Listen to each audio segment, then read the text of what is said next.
Okay, thank you for asking that. That's a great question. To tell you the truth, I have always loved being of service. I was a waitress for 12 years, and my goal was to see a smile on my clients' faces when they left my station. But I became a single parent and I went into higher education and I chose agriculture because my thinking was people have to eat. And so I would be providing a service for people to have good quality food if I could learn how to um, be a farmer. Well, then as I moved up, I ended up in biology and studying plant anatomy and fungal ecology, which then led to me becoming an environmental science instructor, which meant I had to read the books on the environment. And I looked at that and I thought, oh my gosh, people have no idea what's going on. And That's so that's when I amazing. started Yeah. my business. Yeah.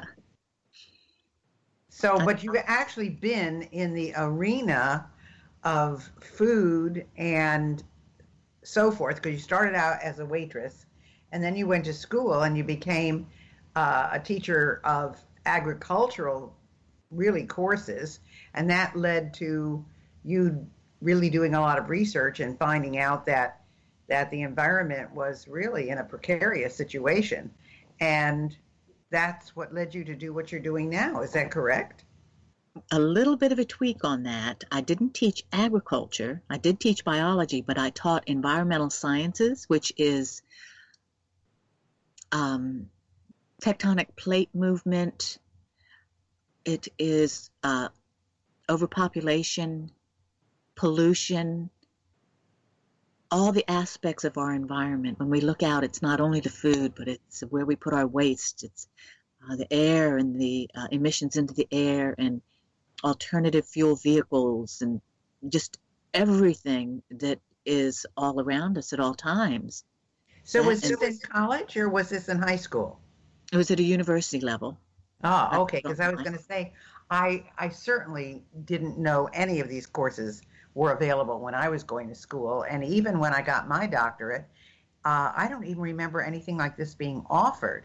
So I think that it's fabulous that colleges are teaching this, and I would assume that if even if I wasn't a major in this, that I could take some elective courses in this. Is that correct?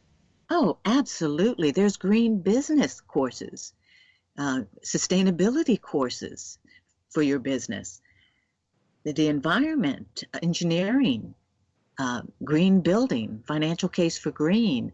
There's so many different now specialties in all of these areas. That's fabulous. That is just great. So, if you would give us one tip on how to save money right away from using nature's blessings, what would that be? Okay,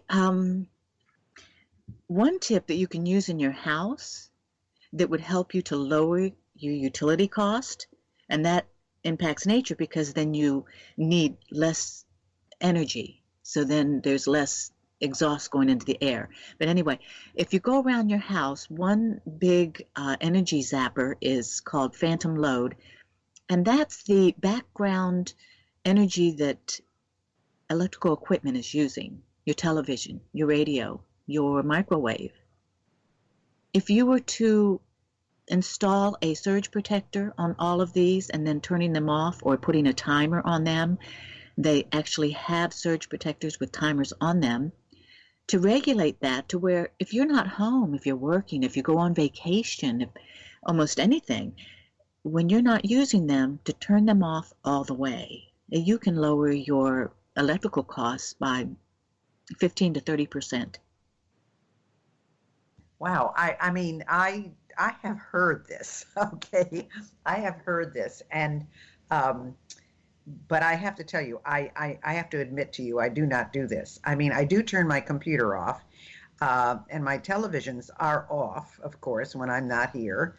But you know, there are certain things that are on, like your refrigerator is on all the time, and you probably keep your air conditioner at a certain temperature, you know, when you're gone, and even maybe the heat because you don't want your pipes to freeze. Um, That's a hard thing to do, Elizabeth, to really, I mean, if you're really conscious of it like you are and you practice it the way you do, I can see it becomes a habit like anything else. But I would think that like a majority of the people may not even be aware of this.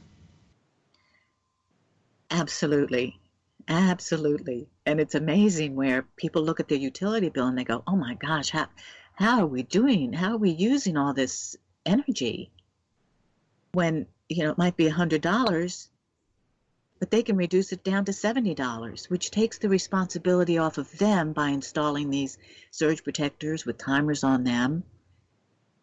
And Yeah, it that makes it makes a easy. lot of sense. I mean, I certainly do have surge protectors, but I don't think I have anything with timers on it. So you're right. I think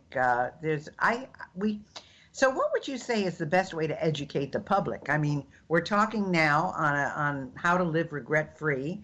We're talking about, how to be one with nature and with the environment. How do you suggest getting this message out quicker, easier, faster? Absolutely.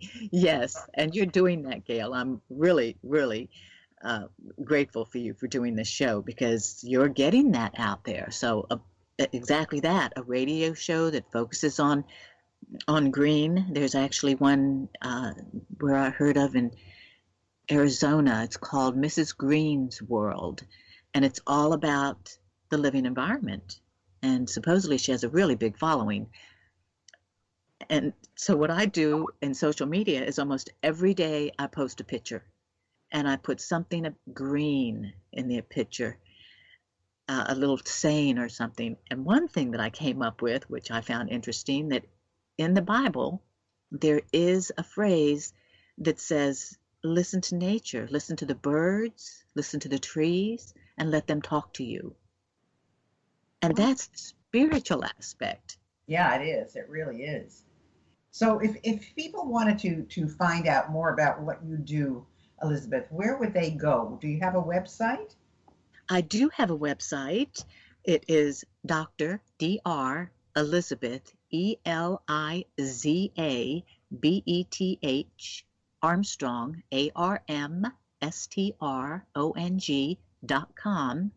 If you go there, you can get my free report, and the free report has 10, I believe, of those little tips I gave you. One is the surge protectors, but other things you can do to help lower your utility cost and help protect the environment.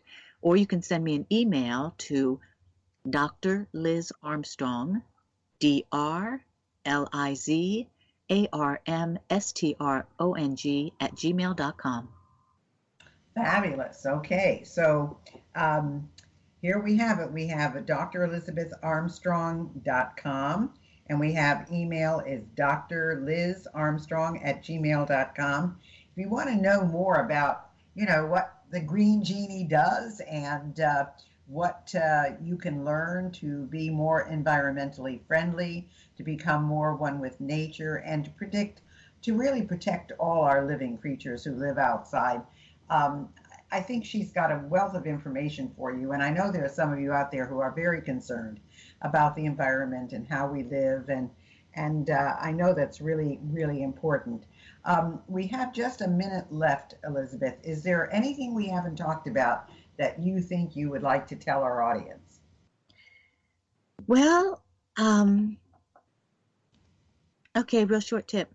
Neurocardiology says that the next stage of human evolutionary development is heart-centered awareness. And when you shift to the heart, that's that electromagnetic force of being able to communicate with nature. And that's the way that nature communicates, is the same energy with our heart. Wow. Wise words from a wise woman. Again, drelizabetharmstrong.com and Dr. Liz Armstrong at gmail.com. Thanks so much for being with us today, Dr. Armstrong. We really learned a lot and enjoyed having you with us. Oh, thank you so much for having me. And thank you, everybody, for listening in. And have an absolutely incredible day.